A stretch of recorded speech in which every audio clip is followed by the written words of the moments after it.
Hello, everyone. This is me, Josh, and welcome to the ninth episode of Creating Your End-to-End Crypto Forecaster. So, from the last episode, we have already created our functions na gagamitin natin for scraping crypto prices and coins list, right?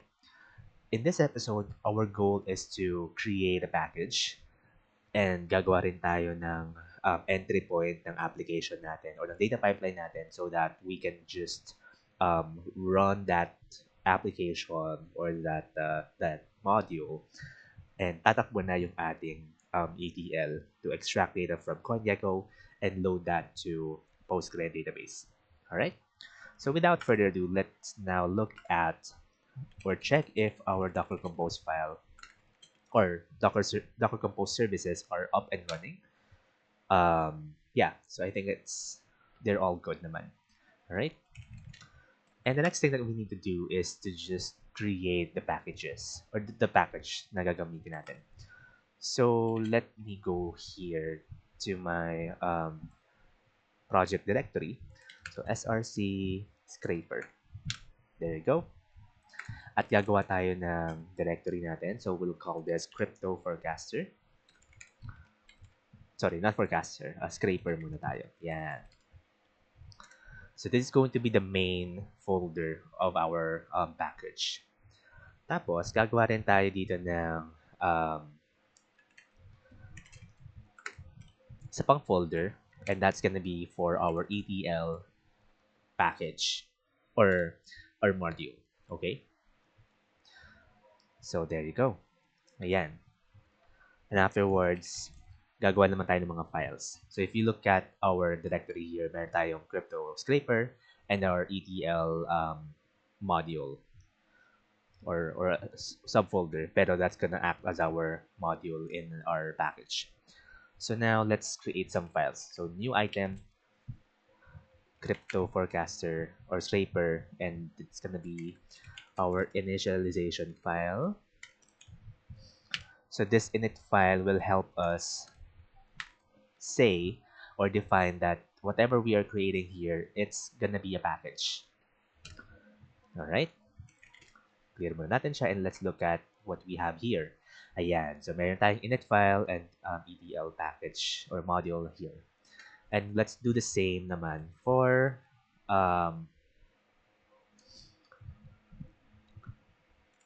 actually parang di naman lang. Sige. That's gonna be fine for now. All right. Let me now create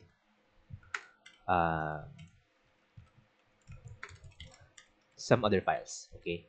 So dito gagawa tayo ng scraper ETL extract.py. So this will contain all of the extract functions that pulls data from CoinGecko. All right. And then of course we have transform. All right. So this is where we will define our transform functions and other pre-processing steps na gagawin pa natin. And last but not the least, of course, we have our load module. So dito naman natin lalagay yung function natin, which I think just one function for us to load data from data frame papunta doon sa database natin. Okay? So this looks good. I think we can also add one more item pa. So we can also create our utility function or module. So anything na gagamitin or helper functions na pwedeng magamit ng extract, transform, and load the functions natin, dito natin siya huhugutin sa utils module natin. So that's pretty much it. So I think we should be good. And let's now try building our ETL package. All right. So first one is definitely we can go to our extract.py. Alright? Tapos, i-paste lang natin yung function na ginawa natin kanina. So, we have these functions, right? Alright? Cool. And then, of course, may mga packages pa tayo na hindi na i-import. So we'll import them like import requests. Ayan. And pandas. Okay. And also we have our what do you call these variables or constant variables. Ayan. So kailangan din natin siyang gawin. And I actually want them to be on somewhere else, right? So might be good to add them here na lang sa utils um, file natin. Or maybe not necessarily because, um, yeah. Sige, let's add our base URL doon sa ating utilities module, right? And that's gonna be this. Of course, our API, it has to be somewhere else, not in our package. So, yan. So, dito naman, gagawin natin is to import that. So, from um, dot dot utils import CoinGecko underscore API. Oh, sorry, not that one, but the base URL. There you go. And for our CoinGecko API key, all right.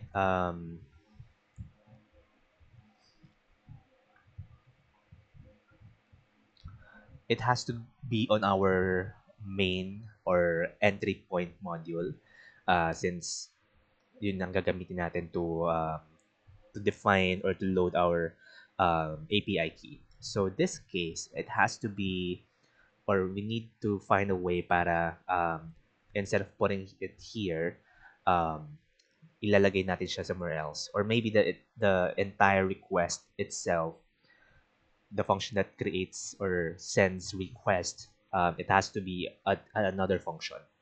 So sige, let's create that function. All right, cool. So import requests, all right?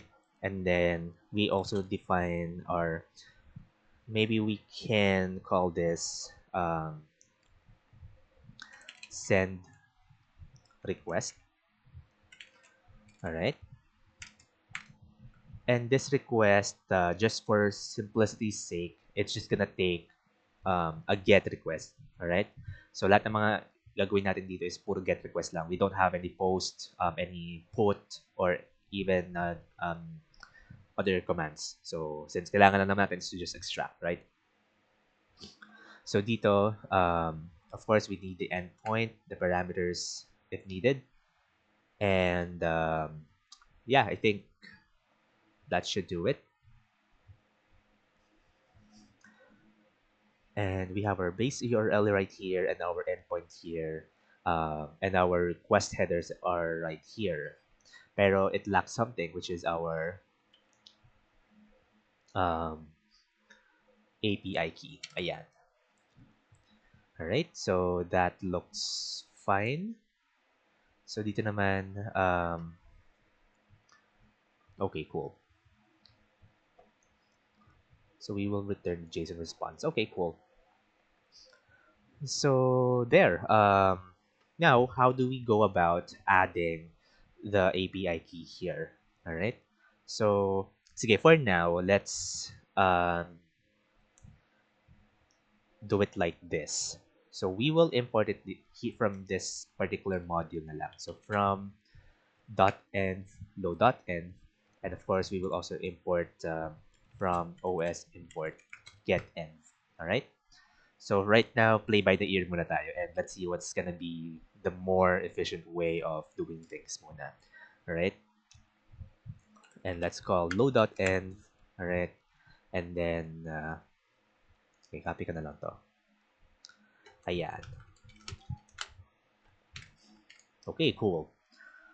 So we are now able to define these constant variables na meron tayo. Alright? And if we get an error, so meron lang tayong raise for status method. So this method raises any errors na ma-encounter natin. So every time that gumagawa tayo ng request or nagset tayo ng request at kung may error man, mabablock natin siya. Or mag-stop yung program natin. So later on the error handlers. Alright, cool.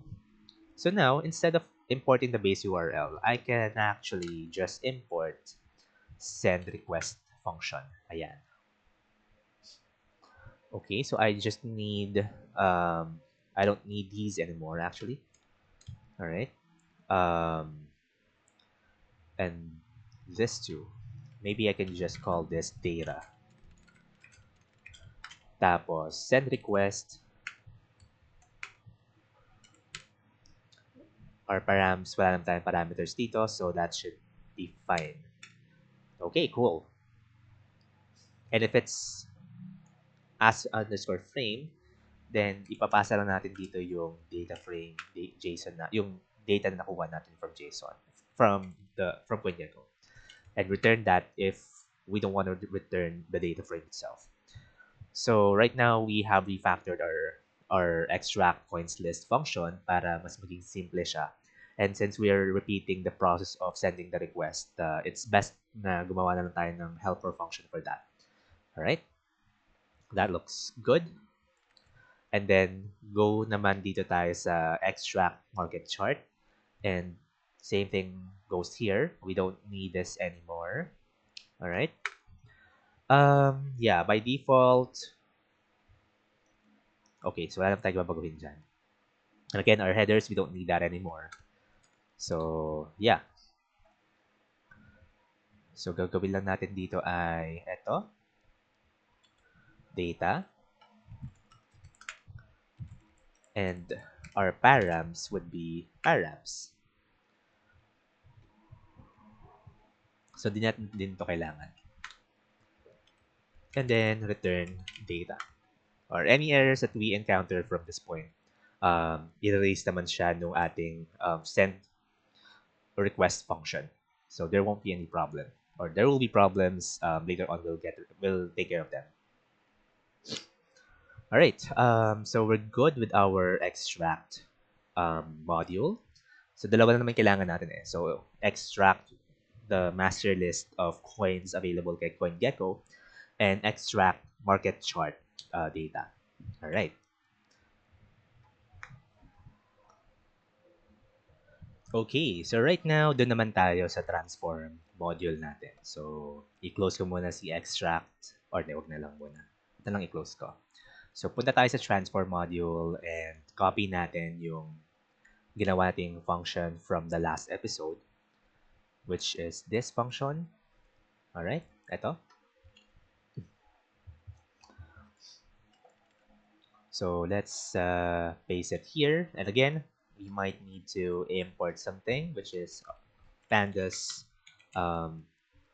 library or package. Yan. Okay. So I think that looks good already.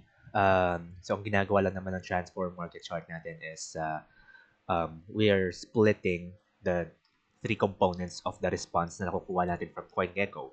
Those are prices, market caps, and total volumes. So we're converting both or all of these components into data frames. Tapos, i-merge natin sila into a single data frame. Alright? Then afterwards, we convert the timestamp column into actual date time data type. Tapos, naglalagay lang tayo ng isang column, which is the coin ID. And if you look at our, nasa na yun? If we look at our SQL or our table, kailangan lang natin dito is the coin ID, VS currency, timestamp. Actually, VS currency pa pala. Di pa pala natin siya nalalagay. So, we need to add that table as well. Price, okay na to, okay na rin to, okay na rin to. So, insertion date, it would be better if lalagyan natin siya ng default value na lang para hindi natin siya problemahin whenever we are inserting data into our database, right? Alright, so with that, gawan natin ng changes itong SQL natin. Or before doing that, or before tweaking this script, gawin na lang natin siya manually doon sa ating Postgre database. So, let me open my browser here. Ayan. Tapos, puntahan ko lang yung aking database. Alright? And I'll just have to log in. And from the last episode, makikita natin na, di ba, sinave ko na yung registration ng server database natin. So, kaya nakapag-access na ako without even trying to re-enter the same credentials and server details. So, that's actually good. So, gumagana yung volume natin kay PG admin. Now, I'll just right-click here and query tool. Ayan. So, all we need to do is to just alter our table. Actually, dalawa yung tables na i-alter natin, but let's start with coins list. Alter column. Ano yung column name na to? It's insertion date. Ayan. Okay. It's still gonna be timestamp without time zone. And set default now, I guess. So, try natin to. I think that's how we do it. So, let's run this. Okay. So, insertion date, timestamp. Alright, hindi siya gumana. So, let's now get rid of the date type.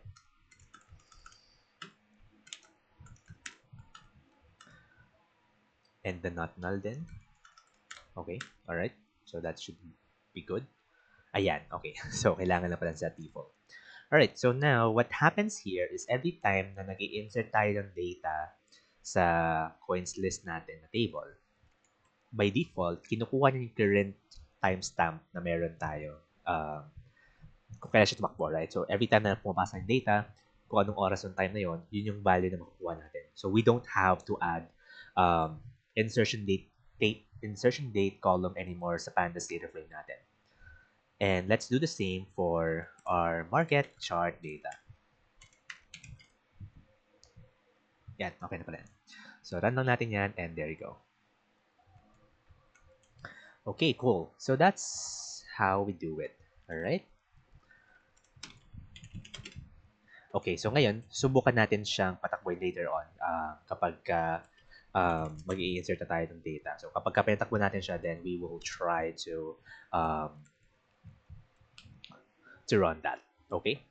So, here, para malagay naman natin yung now na default value here, we just have to add the default now parameter or constraint dito. Or not actually constraint, but just a default parameter. Ayan.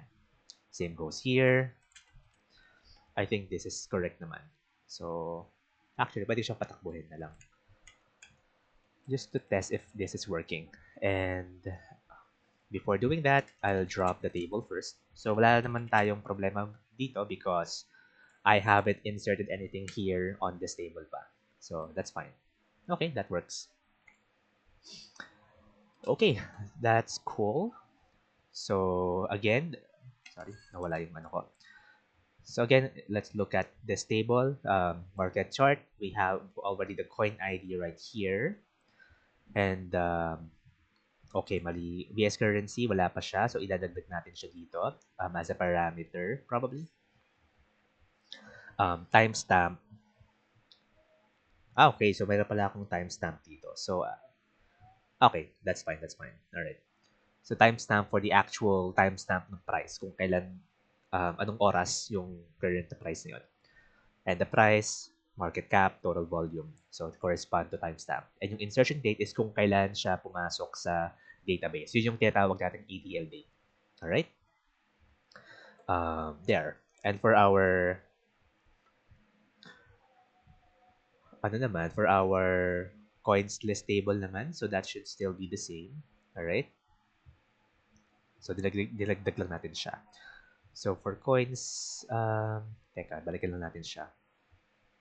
But I think that should be fine kasi meron tayong name and symbol. So those are the, I think, ID as well. So, ayun. Alright, cool. So that's it for transforming the market chart data. So we are essentially reshaping it.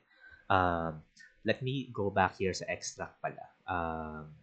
Because I'm not sure if there is, or I think kailangan nating ipasa yung ating currency. So, sige, lagay na lang natin siya dito. So, VS underscore currency.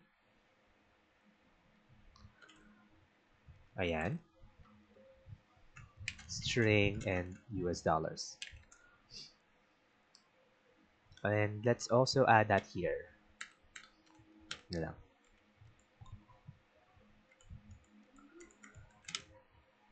VS currency. Okay, this way, mapapasok na natin siya as well dun sa database natin. Alright, cool. I think small letters lang siya, so medyo OC lang tayo. So, baguhin natin siya dito. Ayan. So that's how our transform market chart works. Okay. So now, what do we do next? So as mentioned from the last episode, our goal is to just insert records, alright, na bagong record lang. So for example, kapag nagpatakbo ako kaninang, let's say, alas 6 ng gabi, right? So kukunin, yung mga makukuha kong data is as of 6 p.m. So kapag ka nirun ulit natin pipeline, yung mga makukuha kong data dapat ay, or yung mga ipapasok kong data sa database ay dapat 6:05 p.m. onwards. So yung mga future timestamps natin. So there has to be a way or a mechanism for us to delete yung, or not maybe delete, or to ensure na we are just loading yung current or mga bagong records na ipapasok lang sa database. Alright? So to avoid the duplicate records. So there are two ways that or maybe the simplest way that I can think of now is to just filter yung makukuha natin data from the extract market chart data by the maximum or lahat ng mga equal or sorry, greater than the maximum or last timestamp doon sa database natin.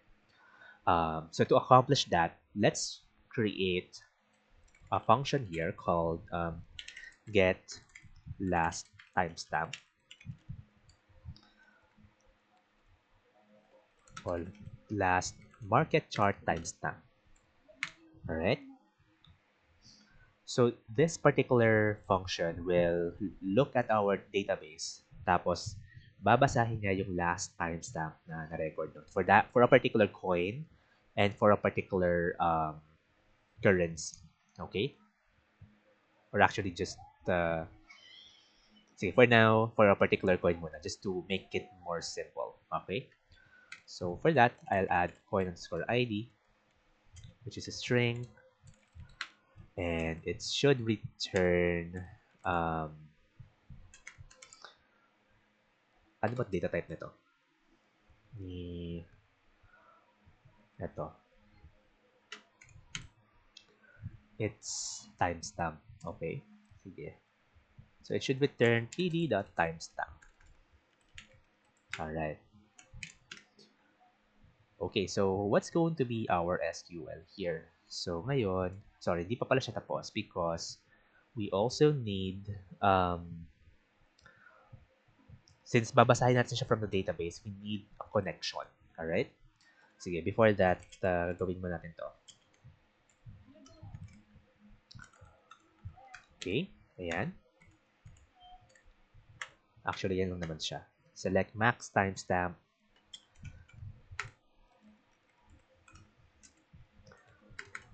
from market chart data where coin ID is like that. Okay? So as simple as that. Okay, so gawa din tayo ng safety measure dito. Kasi kapag ginawa ko yan right now, let's say this is for Ethereum, wala siyang ilalabas. Okay. Sorry. Wala siyang ilalabas sa value. Or maybe meron, pero it's just null, right? So ngayon, ang gusto natin mangyari is kapag ka is null siya, I'm not sure if merong is null, pero if null yata siya, sorry, or coalesce na lang para masaya. Coalesce, let's 1900, 0101. Okay. So kapag nag-null siya dito sa maximum timestamp, probably because wala pa yung coin na yon. And that's fine. So we just take the 1900 or the default value for timestamp or data types. That way, make sure natin na ma-load pa rin natin lahat ng records. Okay? So, mali siya. Coalesce. Ay, sorry. Hindi, tama naman siya dapat. 0101.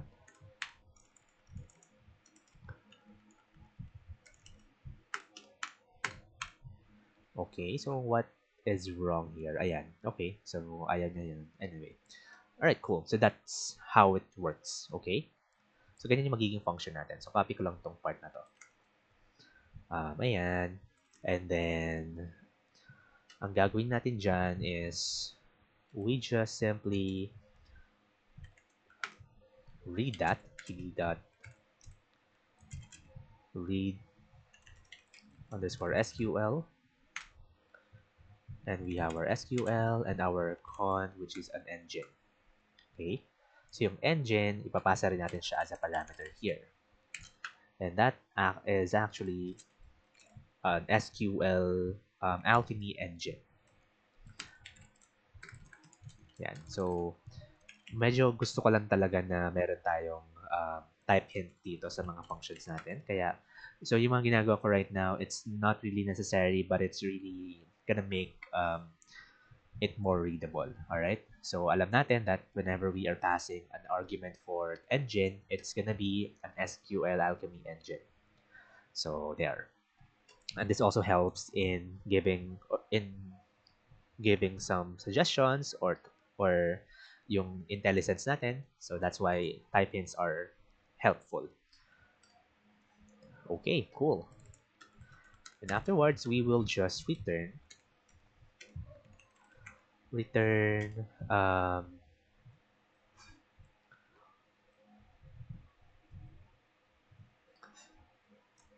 so just to be sure, I'm not sure kung naka-date time na ba siya. I think it should be in a date time format na. So, I don't have to do it anymore. So, ganyan na lang siguro. So, let's try that. Alright? Okay, cool. And afterwards, what's gonna happen is, sige, we can also define our function here. So, define filter latest records. New records. So, again, we just need our data frame, ed.dataframe. Tapos, our last timestamp, which is that, right? And i-return natin yung data frame. So what's gonna happen is to just filter that specific data frame. Okay. Hindi na ito kailangan. Yan. Filter natin yung data frame natin based on the last timestamp na available. Tapos, yun. Simple as that. Okay, cool. So that's probably it. Okay, so ngayon, let me go back here to the notebook. Ayan. At subukan nating paganahin yung or subukan nating patakbuhin yung ating functions. Alright? So, load natin siya. Sorry. And import natin yung mga functions. So, from crypto scraper, I think di siya mag-i-import pala. So, let's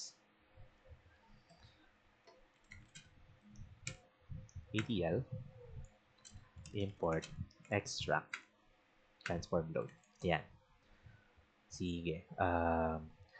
So, meron tayo ditong, so meron extension si Jupyter Notebook na auto reload, alright, or load extension. So what this does is automatically, whatever we change on our packages na ginagawa dito, makukuha niya yung mga changes na yun. Because in notebooks, by default, ang nangyayari doon is kailangan mong i-restart yung kernel mo bago mo makuha yung mga changes na ginawa mo sa packages. So for that, just running this extension, it guarantees na makukuha natin lahat ng mga changes dun sa mga packages natin. Alright? So from crypto for scraper, import, extract, and transform. Yeah, I think okay lang yan. So let's try loading that. Okay, so gumagana naman siya. Okay, nice. And then, let me extract coins list. So extract dot extract coins list. Alright, wala bang parameter yan? Okay, as frame lang pala. So, sige, gawin natin siyang as frame true. Okay? Ngayon, for the Fcoins market chart naman, chart ETH, extract dot extract market chart. Ang mga parameters natin dito ay coin ID and days. But these arguments have default values, so that should be fine. I can just apply coin ID na lang. And it's gonna be Ethereum. All right.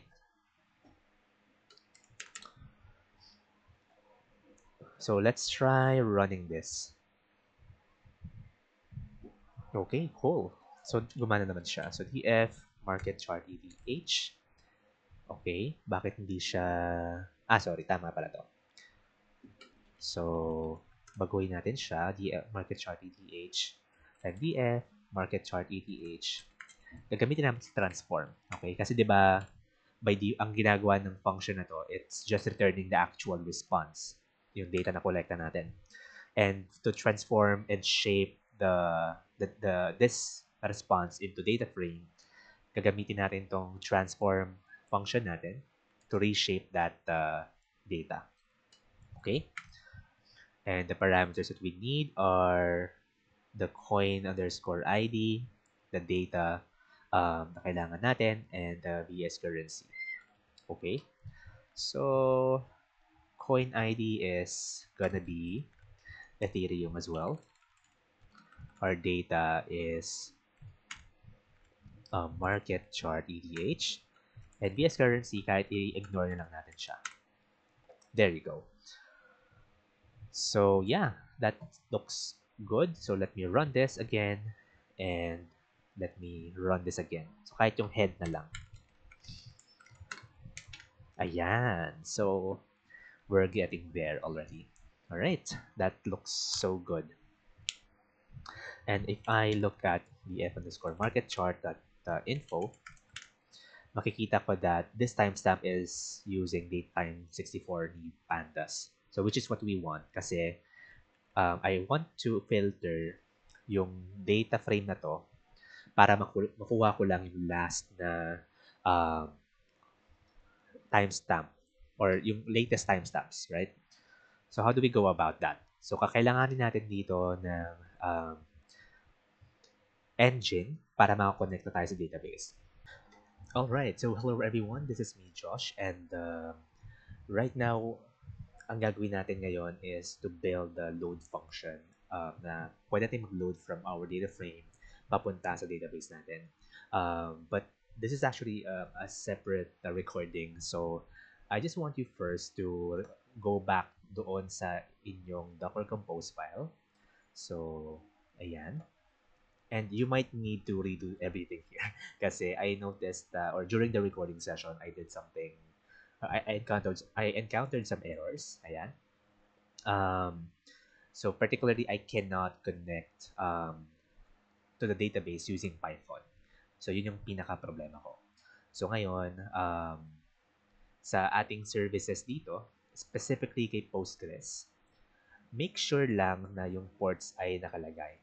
Because in my past recording, when I was designing the entire Docker Compose file, I think natanggal yung port during the Airflow discussion natin. So, if that port section is not included doon sa Docker Compose file nyo, add nyo siya, turn down all of the services na tumatakbo ngayon, delete nyo na rin lahat ng mga containers, pati yung mga volumes. That's fine. Don't you worry. Um, and try to run the same Docker Compose file ulit. Make sure lang na nandito na yung port before you run that. Because this will allow us to connect to the database using our local host machine. So, subukan natin siya ngayon. Alright?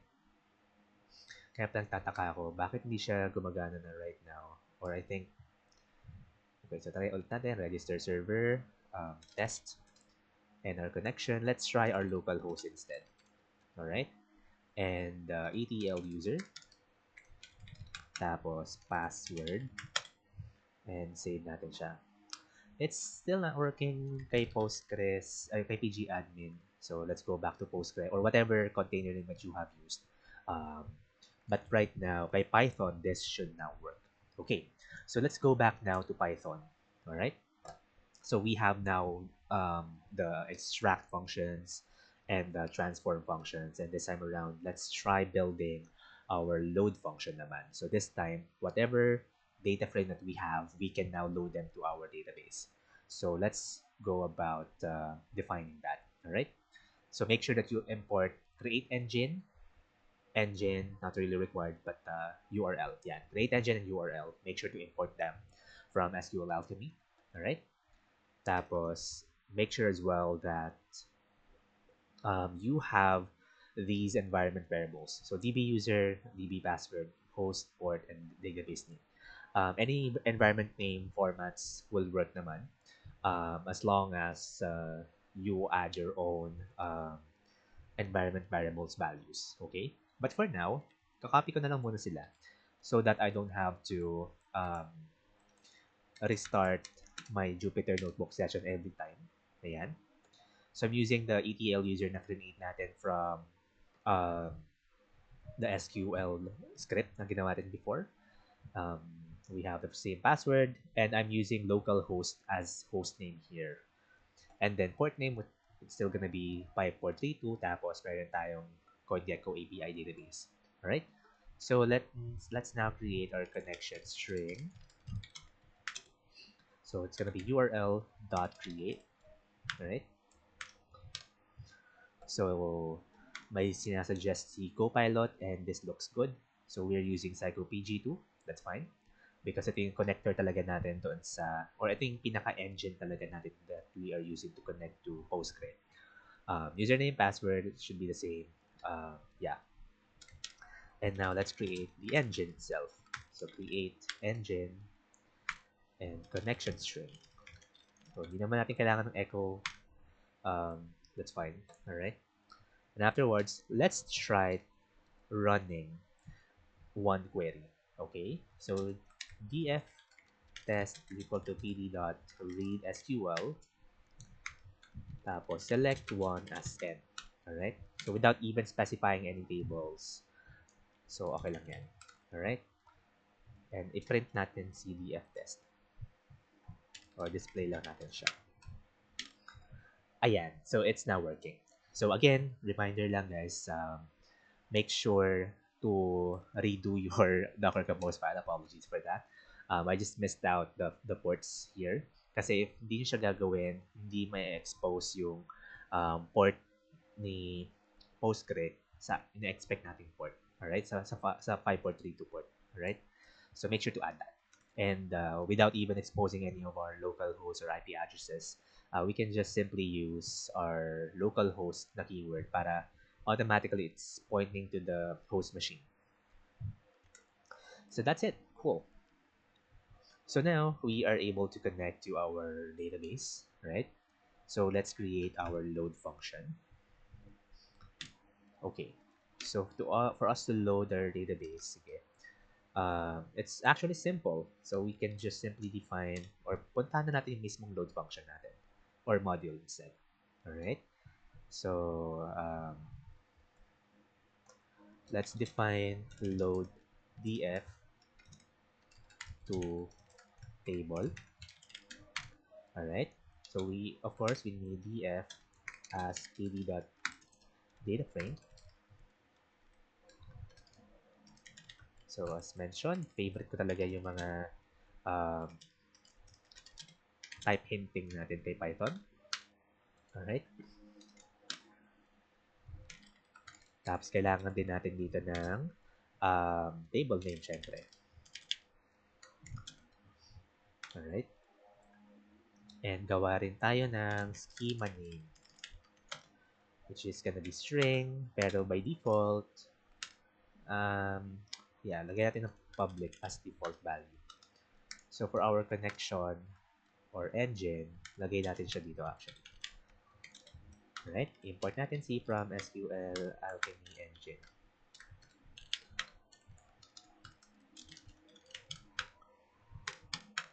There you go. So again, we are importing or we are using the data frame na gagamitin natin.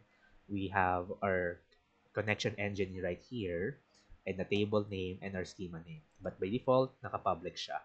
Kasi kay Postgres, that's the default engine that we are using. Oh, sorry, schema rather. All right, cool. So it's just a very simple script to load our table or our data frame to our database. So that's gonna be table name, tapos engine, schema equals table schema or schema name, and dito tayo lalagay. So if exists, yan. I-replace mo natin, I want it to just append, right? So what's gonna happen is, lalagay lang tayo lalagay ng data. And we are disabling the index in pandas para hindi siya masira, right? So yeah, I think this looks good already. So now, again, let's re-import our package. Tapos, subukan ngayon natin papasukin or i-load itong mga data frames natin papunta sa database natin. Okay? So, dito, i-load natin siya. Or sorry, my bad. Let's just use... sorry. Medyo magulo ng aking notebook. So, yeah. Alright, there you go. So, let's see. df coins list, or sorry, load dot load df to the table df coins list. All right, and we already have our engine right here, so let's use that. And table name is coins underscore list, and the schema, it's just public, so let's keep it that way. And of course, for our market chart, gawin din natin siya. Pero gagamitin natin itong table na to. Ay, sorry. Dapat tanggalin na natin ito. There. Okay, cool. So let's try this one. So patakbuhin natin siya. dfcoins list. Okay. I think I haven't executed this pa. Alright, there you go. Tapos patakbuhin ko ulit siya. There we go. So we're able to load the coins list and the market chart data doon sa database natin. So let's now go back to our database. Okay. Databases, CoinGecko, query tool. So if I run select star from coins underscore list, I should now get all of the available coins in CoinGecko. Right, cool. So we have 17,027 records right here. That's so cool. And let's do the same for our market chart data. Ayan. So, na-load natin si Ethereum, US dollars, and these are the timestamps.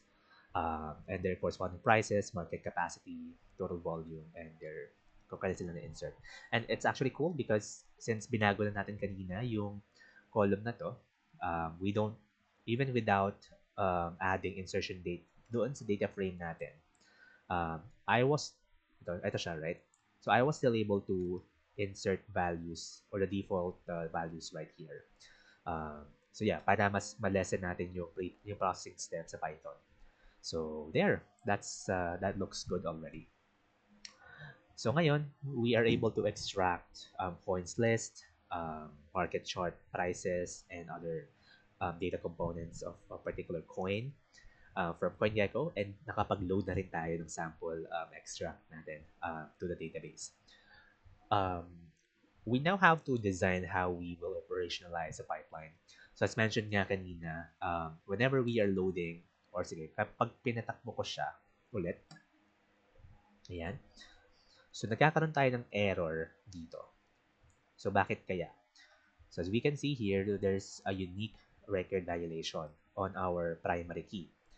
So if you guys, or if we look back to our SQL script before na in-initialize natin, sa coins list natin, mayroon tayong constraint dyan na this particular ID column should be unique because naka-primary key siya.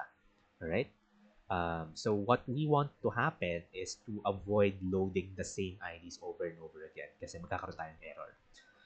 So what we want to do is, for this particular table, ilo-load lang natin yung mga bagong coins. Alright? So, tanggalin mo natin siya for now. And then, let's run this naman. So, wala namang problema kay market chart. But the problem here is, we might see some duplicate records. So, right now, we have 284 records. So, kapag binilang natin siya right now, it's now 568. So, nag-bloat yung figures natin. And that's expected. But the thing here is, if we look at the timestamp and count 1 natin siya as n, group by timestamp, having count 1 greater than 1. Alright. So, kapag nirun natin siya, okay, bakit siya gumagana? Group by ink, ba't di siya gumagana dito? Kay Postgres, di siya gumagana. Okay, so anyway, sige, order by ko na lang siya. Order by and descending. Yan. Okay, so as we can see here, may mga nagduduplicate tayo timestamp because we just loaded the same data set, right? And what we want to do is to just load the new records. So yun yung goal natin sa market chart data naman. So let's just truncate the table. Delete from, yan. There you go. Okay. For market chart, or for coins list, let's try the same thing. I-truncate natin siya. Tapos, i-load ulit natin siya. So there should be no problem right here. There you go. Okay, cool. So with that, let's talk about our approaches. Number 1, for coins list. For coins list, since exact list lang naman siya, like it's just a generic, or it's just a master list of all available coins. What we can do here is to just delete the records in the table.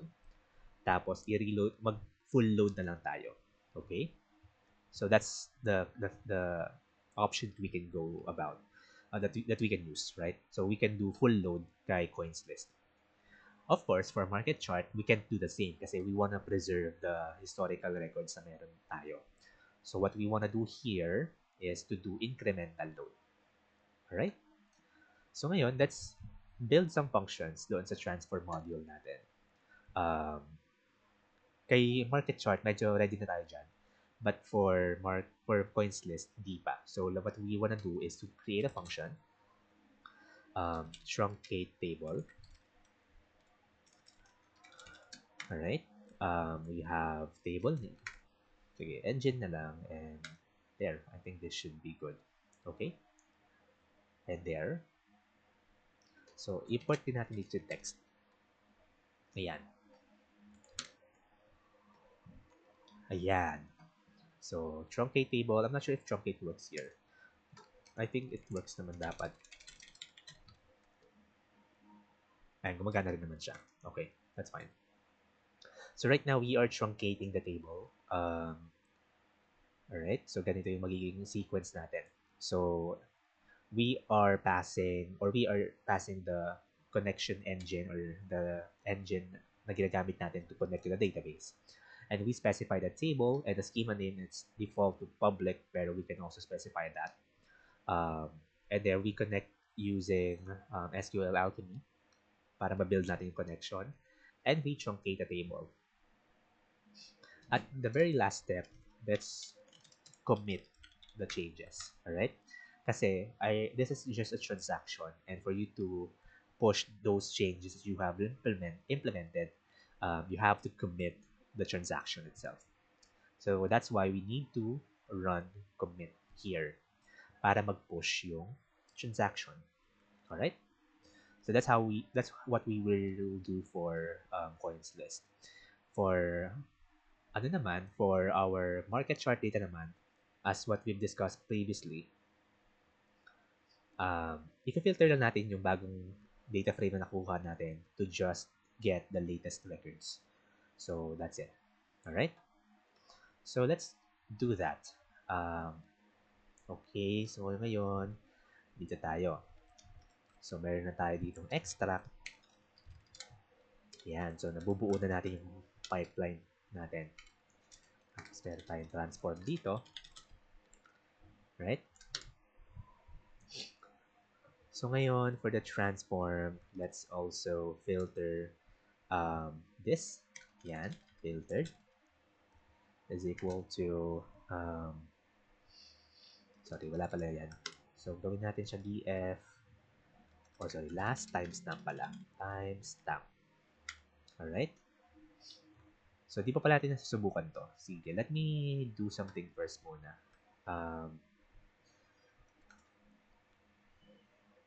Okay. So, let's first try this function to get last market chart timestamp kung gumagana siya. Alright? So, let's run that. Transform.there. Coin ID natin is Ethereum, and of course, we still have the same engine. So, let's run that. Okay, cool. So, gumagana naman siya. So, ngayon, we will use the value right here. Ayan. Para ma-filter naman natin yung market chart data frame natin. So, dito, tapos lagyan natin siyang filtered. Ayan. Tapos, yan. Straightforward as that. Okay, cool. So, that's how we transform it. And of course, let's also do, I think that should be fine. Alright. And for the load part, so for coins list, ganito siya. But before doing that, we need first to truncate the table, right? So again, you need engine and coins underscore list. So this is how you do full load. You truncate the table and you load the same, and you load it with the new data. The trick here, the downside is hindi natin makikita yung mga old records na nawala na sa current list natin. So wala tayong change history dito. But in this particular case, I'm okay with that. Alright, and for ano naman, ayan. So I'm just loading the filtered version. Okay? Sige. Let's try truncating muna lahat ng data natin. So market chart.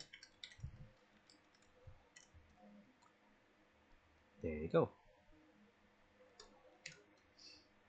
So double check natin. Select count 1 from market chart.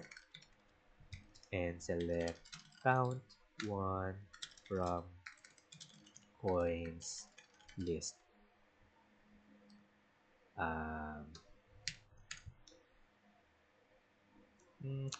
Let's union all na lang. Pare silang 0. Okay. So, yan. Wala silang laman right now, and we will load them with the new data. Okay? So, this is our quote-unquote pipeline for now. Ayan. So, we will extract the data, the coins list, and the market chart data of ETH or Ethereum. Tapos, kay Ethereum, what we're gonna be doing is to just filter it or transform muna or reshape that into a data frame. Tapos, ilo-load natin siya or filter natin siya based on the last timestamp available doon sa um, table natin. So let me just quickly look into that. Yeah, naka-greater than lang siya. So meaning, yung mga same records, hindi natin siya sinasama. Alright, after filtering, sa loading part naman, we truncate the coins list kasi we're doing a full load and we're loading the new list of coins available from CoinGecko. Same thing goes for market chart, bali yung table natin. For market chart naman, we are loading just the filtered data. So yeah, it's straightforward naman. So let's try running this. Okay, I had an error. Okay, bakit siya hindi makita? Filter, new records pala kasi siya. Yan. So, nagka-hallucinate yung ating Copilot. So, try natin siya ulit. There you go.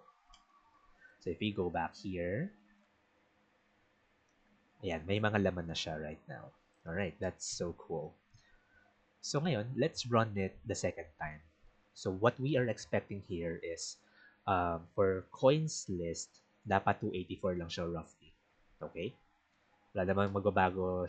For sure, wala magbabago siya kasi ilang segundo pa lang nakakalipas. Right? Wala naman sigurong bagong coin na may launch. For market chart naman, we're expecting around 17,000. Around this number, and probably baka may isa pa tayo makukuha or dalawa, I don't know. But around that range lang. Dapat hindi siya dumoble. So let's do that. So let's run this again. Alright. So again, i-record ko lang siya, 284. Ito naman, 17027. So, na-load na natin siya, patakboin ulit natin. So, same pa rin. Okay? Oh, ito, meron na may na-create na bago. That was weird. I don't know actually, but yeah.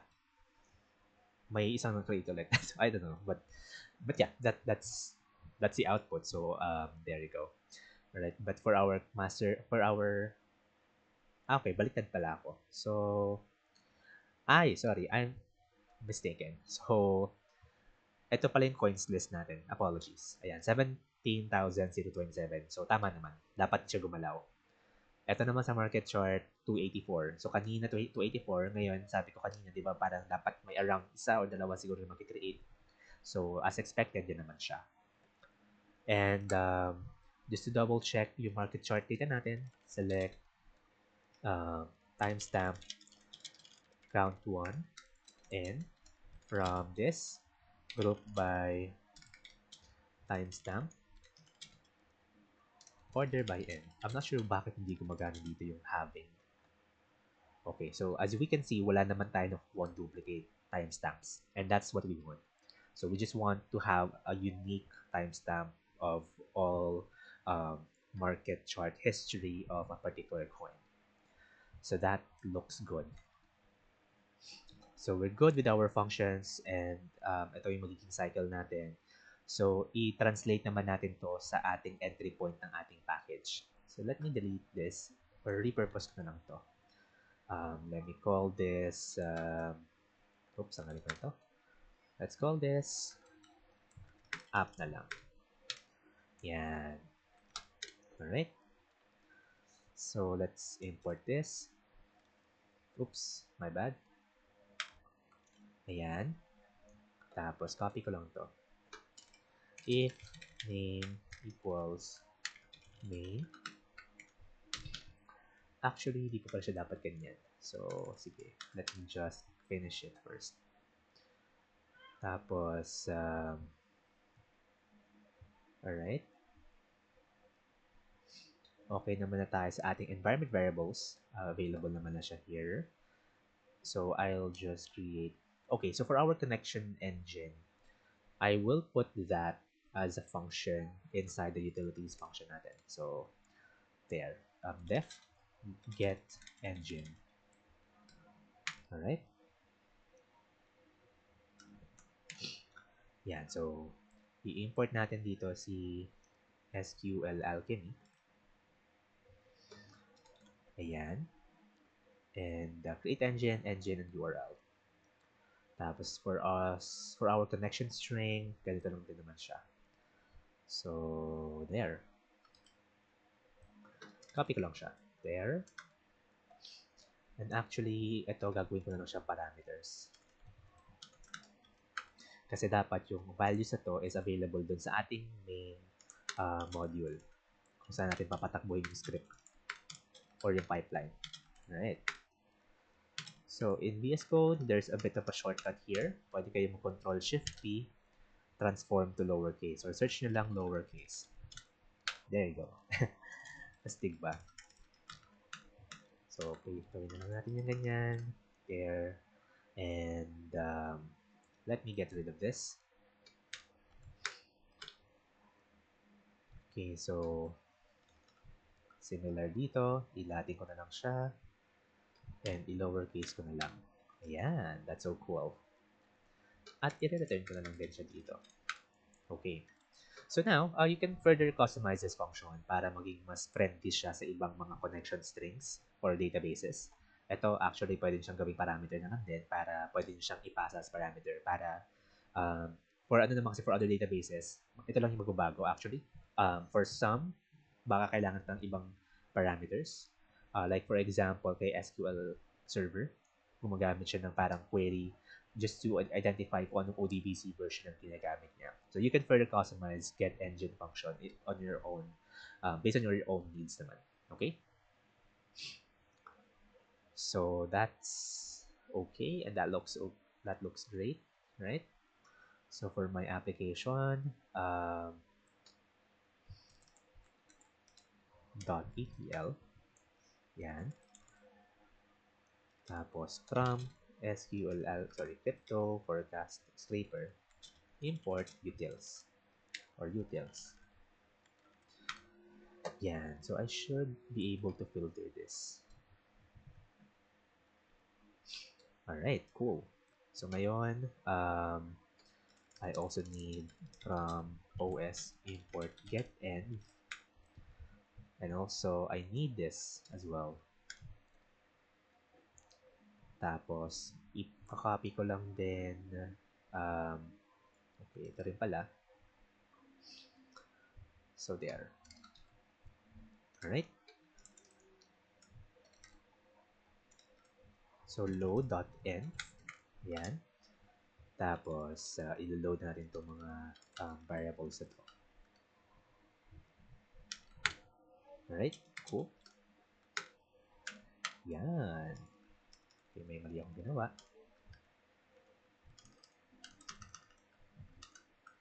Yan. Okay, so, shortcuts in VS Code is really helpful. So, yan.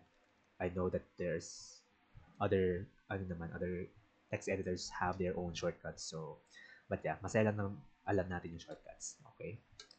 So again, we need to get our engine, utils, get engine. And that looks very nice. Sorry, one last thing. Okay. So we can also import sys, import argv. Alright. Anong ginagawa ng argv dito? So what happens here is that I want to parameterize this module para pwede ko lang patakbuhin either si coins list or si market chart. Alright? So to do that, I can just simply get ayan, args is equal to argv. Yan. Or sige, kami na suggestion na lang. If len argv is equal to 2 and not equal to 2, so medyo weird ako lang. So sige, I just want to be more understandable para sa akin. So if okay, so argv kasi gives us number 1 yung Python na keyword.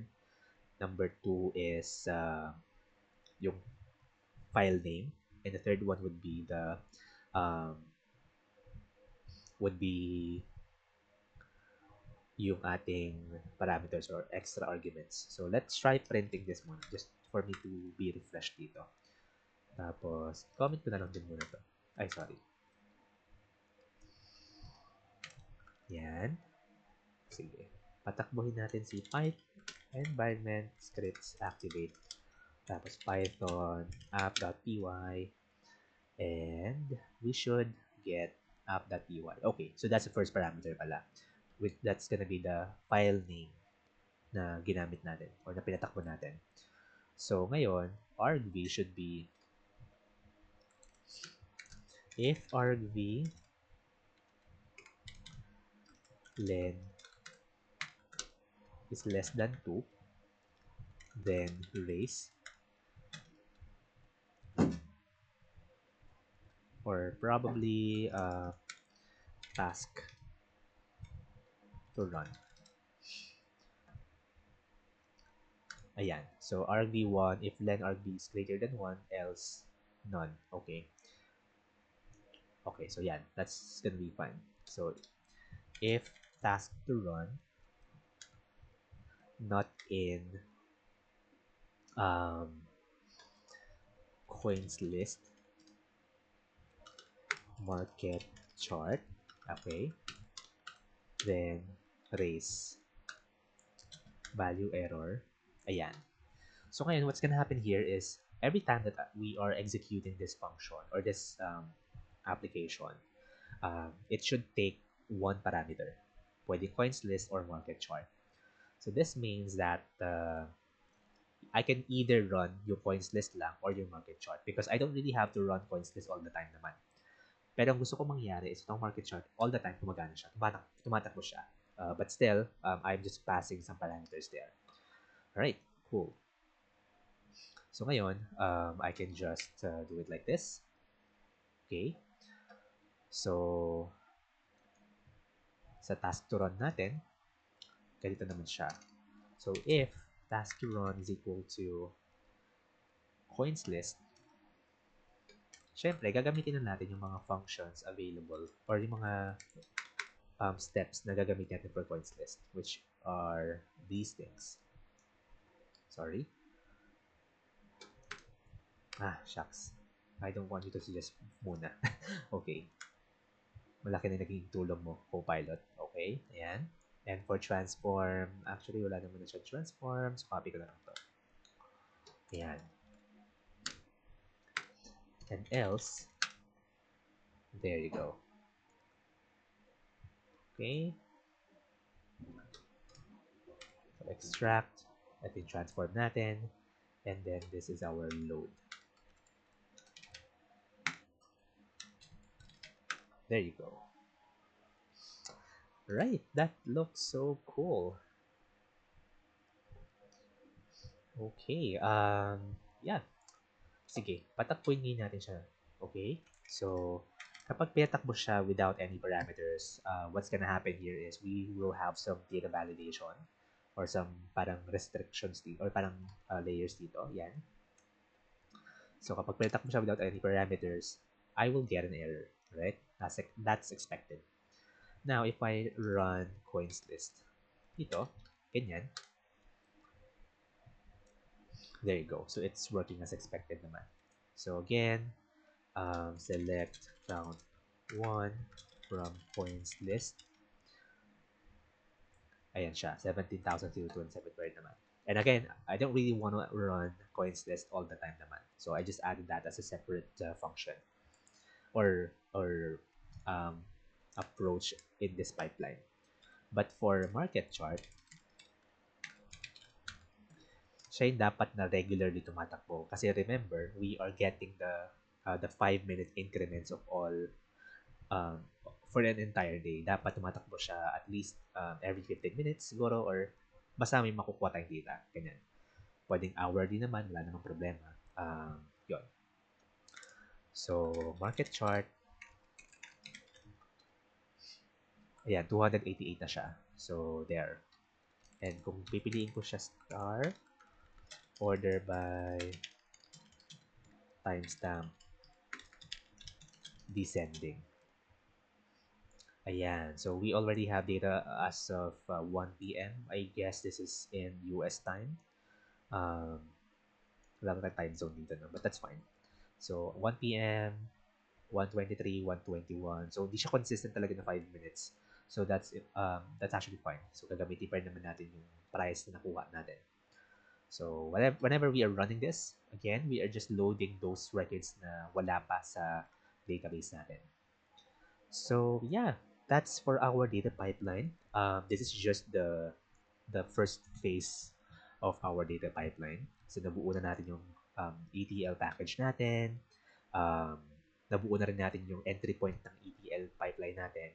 There are still some rooms for improvement dito, like the logs, right? Pwede tayo maglagay ng logger dito. At of course, yung orchestration. So yung mga yon gagawin natin siya in the succeeding episodes.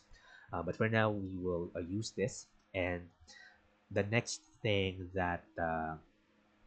we will be doing is to um,